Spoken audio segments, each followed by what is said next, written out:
everyone. This week we are reading chapter 1 of Lanterns, Lake, and Larceny. I hope you enjoy it.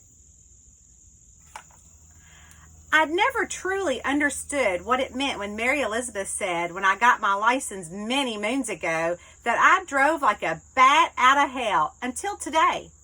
After a long day where I'd not only found myself at the hands of a killer, but I'd also met the birth mother of my foster adopted brother, Bobby Ray Bonds. Hank Sharp, my ex-boyfriend and ex-sheriff, had called to tell me he was back in town. Did I mention he followed that up with the "I miss you"? So yeah, I drove to Happy Trails Campground to meet up with him like a bat out of hell. "Hank," I called through the dusty screen door of a fifth-wheel camper that was different than his last one. He turned around a little scruffier than the last time I'd seen him. He had a smile on his face underneath the beard and mustache, a couple of things he didn't have the last time I'd seen him. "I hope you don't mind, I took my camper lot back." His beautiful green eyes danced. Those he did have the last time I'd seen him. "Can I ask you to come in?" "Sure." I was hesitant, but not sure how to feel. "New camper?" "Nah. Just got a good deal on it and traded up." His southern drawl was deep and made the words drawn out. On the phone when he'd said he'd missed me, did he mean like he missed me or just missed me? You knew the difference. "I just put on some coffee." He pushed the little screen door handle down and the door popped open. Chester, his dog, popped out. "Chester!" He bounced out of the camper before I could even go inside. I bent down and he jumped on me so hard that I fell on my hiney, which he took as an opportunity to give me a lot of kisses. "I guess he missed you too." Hank, too, had stepped outside. "I missed you guys." I played it up as no big deal. "Huh, good to know." Hank put up his finger. "Let me get us a coffee, and do you think Chester could see Fifi?" "I'm sure we can arrange it."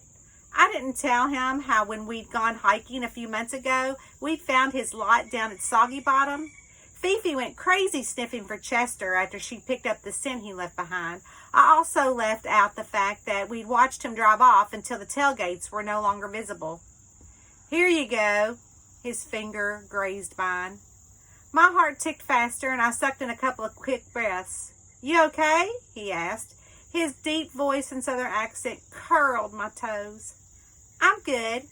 Instead of telling him how I'd once again got myself to a very dangerous situation just a few hours ago, I just went with it and how I felt at the moment. Actually, I was great.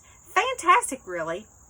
Even if we were broken up, I'd much rather him live here in my campground in the heart of the Daniel Boone National Forest instead of way across the state as a ranger at Mammoth Cave. "You?" Carefully, I sipped the hot coffee as we walked toward my little camper van I called home. "Well, obviously, since I'm back, I had a few things I needed to work out." He kept his eyes forward and drank his coffee. "I didn't like the new position, and Jerry Truman continued to call me about one of the cases and kept bugging me to join him, so after saving a few people from cave splunking, I took Jerry up on his offer."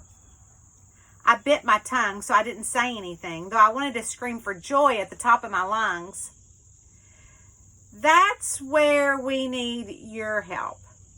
First the beard, and now he is asking for my help? Really did knock me out of my socks." "Yeah, of course." I wanted to gloat and say, "Well, you mean to tell me that after all these years of you begging me to stop snooping around and meddling in other people's business, you now need my help?" "What's up?" I asked. We stopped in front of the camper van, and Fifi was already yipping inside. No doubt she could smell Chester. Chester howled back. Hank and I both laughed. Though he looked like a Grizzly Adams, his black hair, white teeth, and gorgeous eyes told me that he was right there.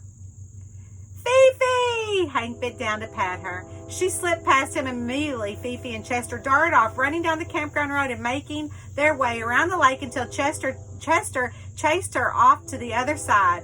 Fifi jumped in the lake, knowing Chester would never follow her in, and she was right. Chester stood at the edge of the water, howling his little lungs out, tail wagging. "Just like a woman. Poor Chester." Hank made a joke, but I wondered if it was really aimed at me. "When are you going to shave that thing off?" I asked and reached over and gave it a little tug. I was told women liked a good beard, he winked. I'd love to try it out on you, he leaned in a little. You would? I questioned and leaned closer, and our lips touched. My heart sped up, my body tingled, even my hair. Maybelline Grant West? Dottie swaggered. Happy Trails campground manager squealed. What is he doing here? You get out of here! Smoke rolled out of her mouth, then trailed down her cigarette as she waved her hand in the air. Chapter 1. Lanterns, Lakes, and Larceny.